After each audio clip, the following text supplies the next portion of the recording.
ассалому алайкум бинандагони гиромӣ. мо силсилаи барномаҳоеро оғоз мекунем ки ба шарҳу тафсири бархе масъалаҳои бунёдии шоҳномаи ҳакими Тус Абулқосими Фирдавсӣ ихтисос доранд.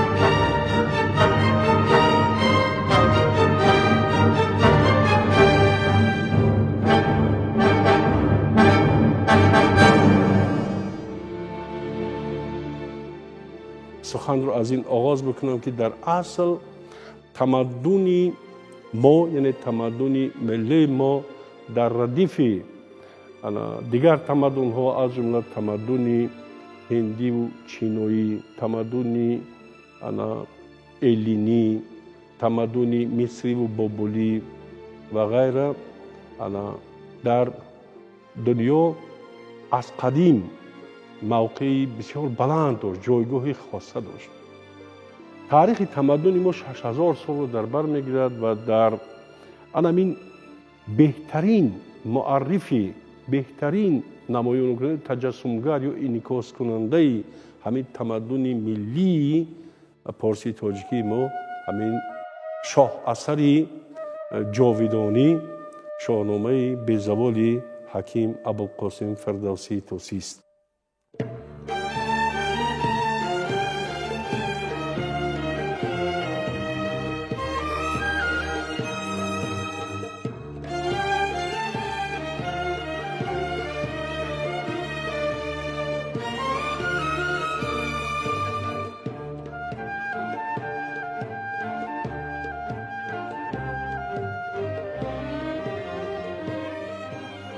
тамаддун ба се поя асос мегирад, устувор мешавад. яке ҳофизаи таърихӣ аст, дигари забон аст ва сеюм расму оини эътиқодӣ аст. ва бубинед ки дар мавриди аввал ҳофизаи таърихӣ ҷойгоҳ дорад, қадру манзилат ва нуфуз дорад. ва ҳофизаи таърихӣ ки агар аз миллат ҳазф шуд ё бо сабабҳое, бо истилои масалан аҷнабиён ё бо табаддулоте ё бо ягон воқеаҳои ҳаводиси дигаре аз байн бирафт, ун фарҳанги он миллат, тамаддуни он миллат, ҳастии маънавии он миллат аз байн меравад. ончунон ки бо мисриён ин ҳодиса баъди истилои араб рух дод. аз он тамаддуни бисёр волои қадима ҳоло дар миср нишони боқӣ намондааст. ва бояд бигӯям ки бузургтарин арзиш аз нигоҳи ҷамолшиносӣ ё эстетикӣ агар дар ҷаҳон забону фарҳанг бошад, бузургтарин арзиши дигар ухуввату муҳаббат аст. ва дар ҳамин шоҳномаи Фирдавсӣ анамин аслҳои бунёдии тамаддуни мо ва фарҳанги мо инъикос шуданд ки жарфтар ошно шудан, огоҳ шудан аз онҳо хеле муҳим аст. як ҳадафи эҳдои шоҳнома ба мардумам ҳамин аст ки мо бояд ба асли ҳадафи ин ҳакими Тус бештар ошноӣ пайдо бикунем, бифаҳмем ки шоҳнома на фақат як достони базму разм, корнамоию ҷасорати паҳлавонон, майдонҳои набард, майдонҳои ҷанг, иваз шудани силсилаи шоҳон ва инъикоси воқеоти таърихии аз қадимулайём то истилои араб аст.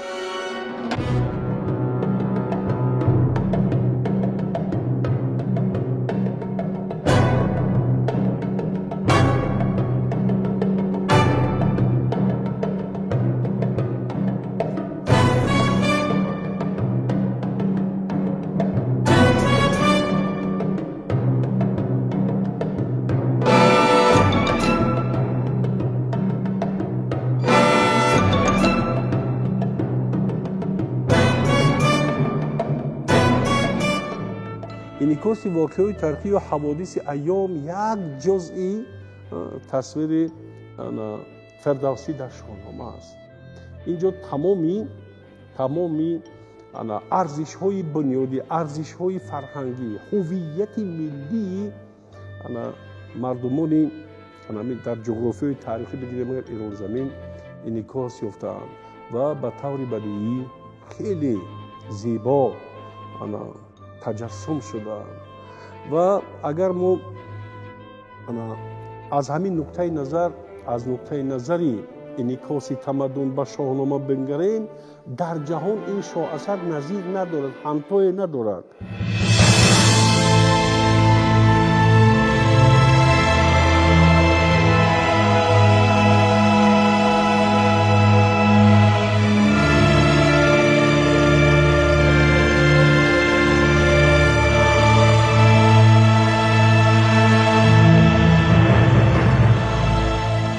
هنری مسی یکی از بزرگترین متفکران و شرقشناسان فرانسه، ادبیات فرهنگی شرق میگه 4 ستونی هست که از اون دیگر والاتر و بالاتر من ندیدم و قیاس نشوندم.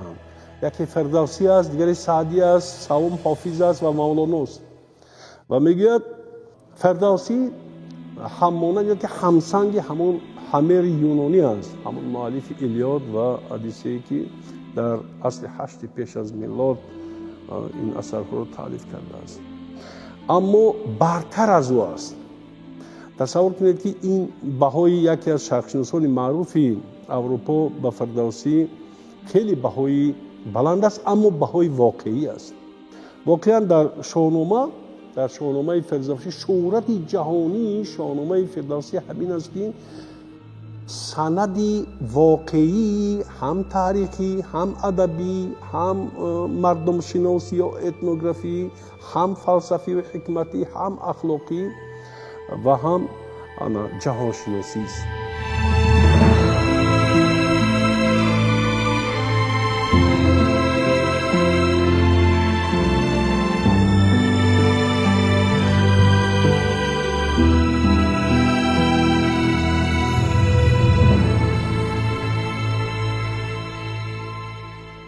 از کدام پهلویی که به شاهنامه بیزوال ننگریم اوید به سیر و اسرار عالم اشیا و روندهای رشد جامعه بشری، قانونمندی‌های انکشاف حیات اجتماعی ما پاسخ‌های جالب می‌یابیم و پاسخ‌های درست علمی و واقعی می‌یابیم.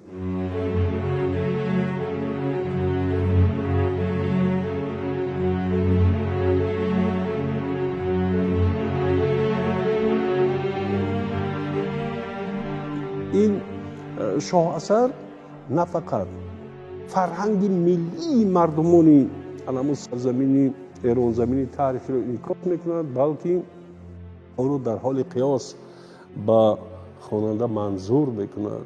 و اگر از این نقطه نظر هم بنگریم از رکنهای فرهنگ، خود فرهنگ عبارت است از مثلا زبان، ذوق و سلیقه هنری، آثار ادبی و بدیعی، رسم و آیین و تعامل‌ها، اساطیر، دین و آیین و غیره. یعنی تمام عنصرهای فرهنگ در شاهنامه بیزوال فردوسی به طور خیلی واقعی و باوربخش انعکاس شدند و این فضیلت شاهنامه در یگان حماسه ملی دنیا نیست.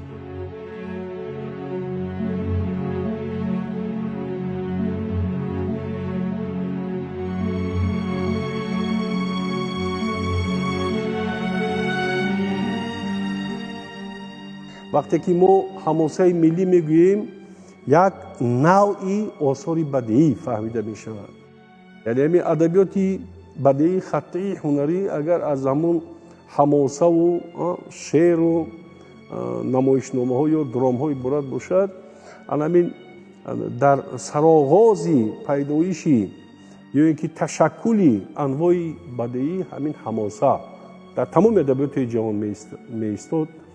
و ببینید که همین گونه حماسه های همانند شاهنامه فردوسی در تمام خلق‌های عالم که امروز خیلی متمدن هستند، خیلی پیشرفته در حال رشد و خیلی ترقی کرده هستند، خیلی زیاد دچار میشوند. من تنها نمبر کرده میتونم قدیمترین اون همون حماسه ملی مردمان یونانی بود که با قلم همر این اصل‌های آخر اصل 9 ابتدا اصل 8 پیش از میلاد منصوب بود و ایلیاد نام داشت و تصور کنید که اون در همین قدیمترین حماسه ملی مردمان یونانی نبردها بود، مبارزه نیک و بد و تاریکی و روشنی بود و مبارزه جهالت و خرد بود. یعنی همین مسئله های ارزش های بنیادی بشری در اون هم انعکاس یافتند. اما خیلی همانندی ها، خیلی تصویرهای شبیه با شاهنامه فردوسی دارند، اما از نگاه شکوه، عظمت، از نگاه مثلا بازتابی بدیعی نه فقط واقعات تاریخی بلکه عنصرهای هویت ملی، عنصرهای فرهنگ ملی، چیز کردن، رجوع کردن به ماهیتی فرهنگ و تمدن، شاهنامه خیلی خیلی بالاتر و بالاتر از این شاه اثر یونانی های قدیم می ایستد.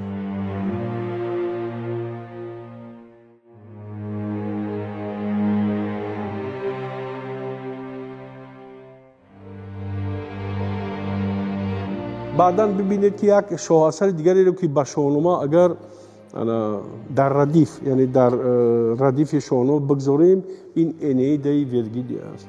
از نگاه محتوا خیلی مانند است، از نگاه هدف ایجاد خیلی مانند است. مثلا همین ورگیل در عهد اکتاویان آگوست امپراتور ریم زندگی میکرد و هدفش این بود که برای امپراتوری روم قدیم یک نوع حماسه ملی ایجاد بکند، پوبلی ورگیلی مران، و او انیده رو نوشت. انیده یکی از آخرین کسانی بود، قهرمانانی بود که از جنگ ترویا زنده فرار کرد و آمد به ایتالیا و در اینجا در این سرزمین همین شهر جاویدانی ریم رو اساس گذاشت. یعنی این یعنی برای شکوه و عظمت بخشیدن، برای قدیم، خیلی قدیم بودن روم رو همچون شهری ابدی یا شهری جاویدانی ورگیلی زحمتی زیاد کشید. اما اون همگی از 12 قسمت عبارت است و در همین 12 قسمت خیلی نسبت به شاهنامه البته قیاس ناپذیر است، خیلی حجما خرد است، اما هدفش همین بود که شکوه و شهامت و جلال و همین اعتباری بلندی دولت روم رو به جهانیان معرفی بکند. شاهنامه هم همین گونه هدف تالیف داشت. بزرگوار فردوسی در زمان میزیست که در زمان 35 سال حیات خود رو در زمان سپری کرد که وضع اجتماعی سیاسی همان وقتا در دولت سامانیان خیلی متشنج شده بود. وقتی که شاهنامه را به آخر رساند، الکی اون دولت بزرگی سامانیان نخست امپریای ملی ما رو به تنزل آورده بود، الکی دیگر سامانیان شکست خورده بودند، دولت دیگری سلطان محمد غزنوی الکی به سر قدرت آمده بود.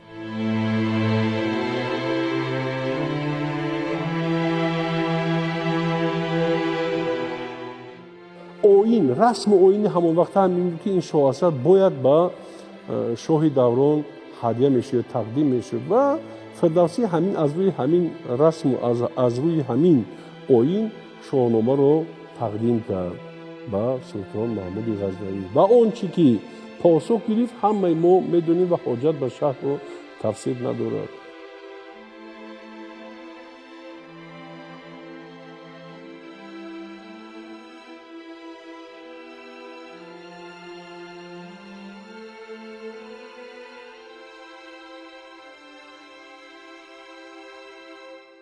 در شاهنامه فردوسی چندین مسئله های حکمتی و بنیادی جامعه بشری انعکاس یافتند که نه انیده ورگیلی، نه مثلا ایلیادی همری بزرگ، نه داستان بیوولفی انگلوساکسون های قدیم، نه داستان نیبلونگ های آلمانی های قدیم، نه داستان سیدی منی اسپانی های قدیم، نه داستان کلیوال کارلیفین های قدیم، نه کلاوی پوادی استونی های قدیم و نه مناس قرقیز ها و دیگر داستان هایی یا که حماسه های ملی خلق های گوناگون عالم این گونه موضوع، این گونه محتوا رو نداشتند. اینقدر که در شاهنامه بزرگ فردوسی همین حکمتی با وجود آمدن جامعه بشری، خب صلاح اجتماعی سیاسی همین منطقه و همون احساس دوست داشتن مرز و بوم یعنی میهن دوستی و میهن پرستی انعکاس است در یگان تا از اون داستان ها حماسه های ملی که بنده حالا نمبر کردم وجود ندارد. بسیار عجیب است، بسیار باعث افتخار است.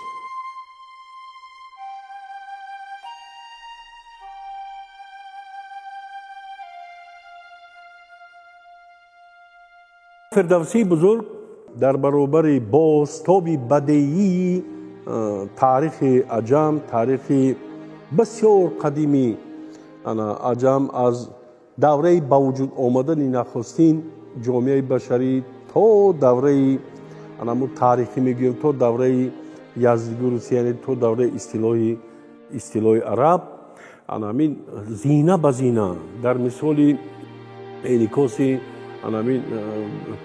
48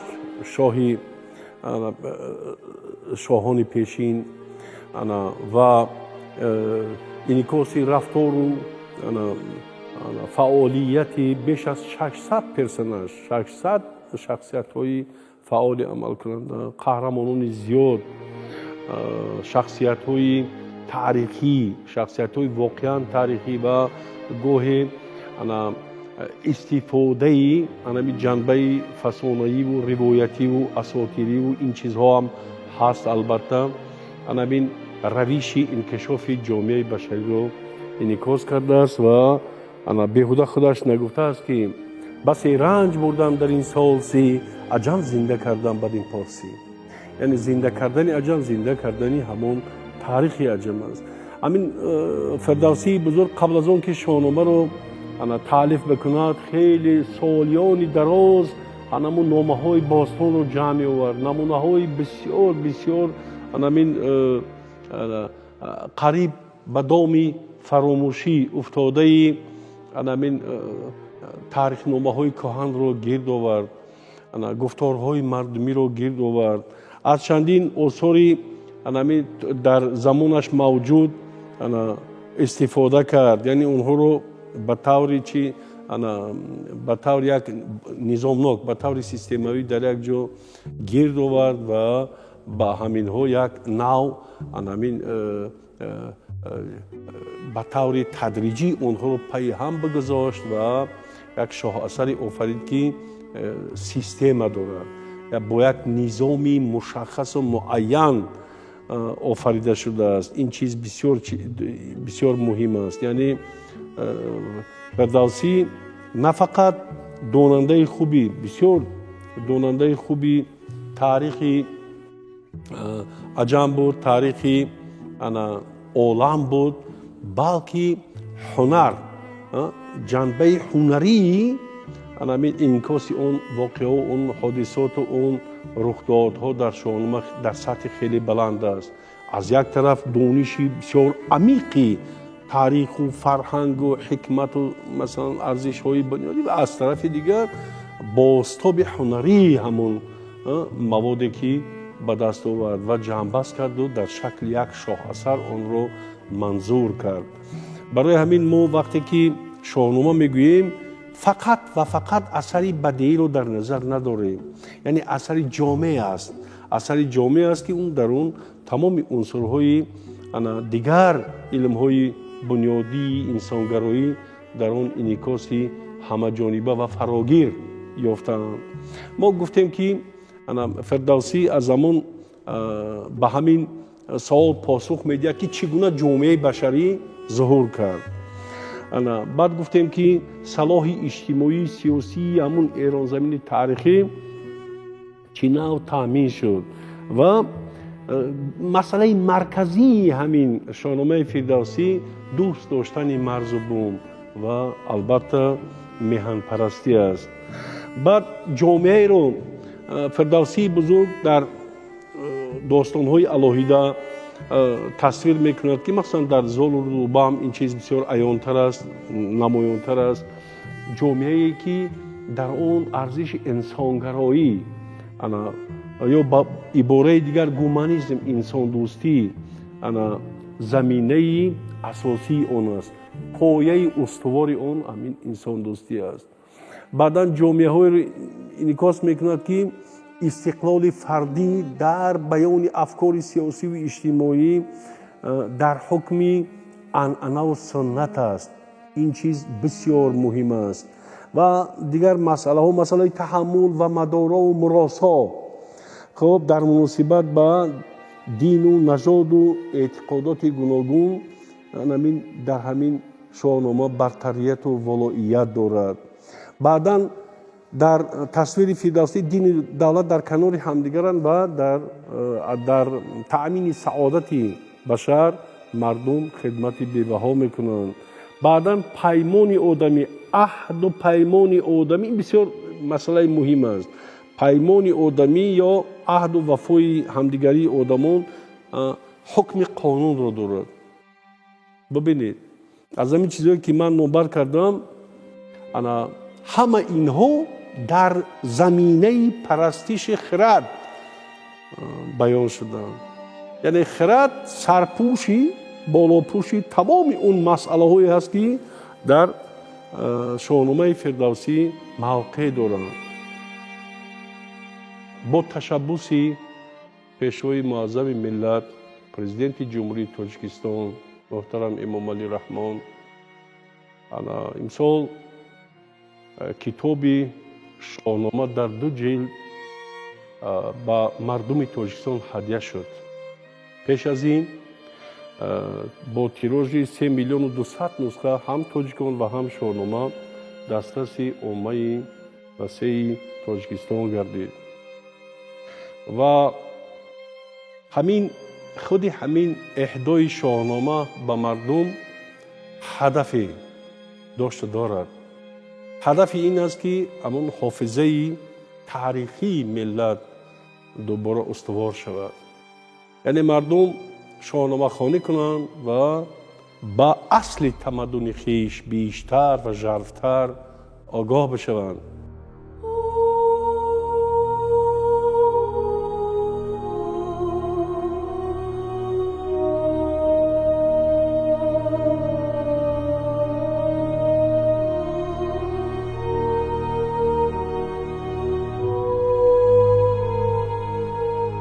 با همین قسمت مقدماتی برنامه پیام جاویدانه را به انجام میرسونیم. در صحبت‌های بعدی البته با مسائل مشخصی شاهنامه مسائل زیادی اونجا هستند که برای یک سلسله برنامه‌ها دایر به شاهنامه کفایت میکنند. با اونها خواهیم برگشت. این یک سلسله برنامه‌ای خواهد بود که در موضوعات گوناگون شاهنامه ربط خواهد داشت و سپاس با همین شبکه تلویزیونی دوشنبه که همین اقدام را راه اندازی کردند و سپاسی بسیار با شما که همراه ما بودید و تشکر زیاد برای توجهتان. سلامت باشید.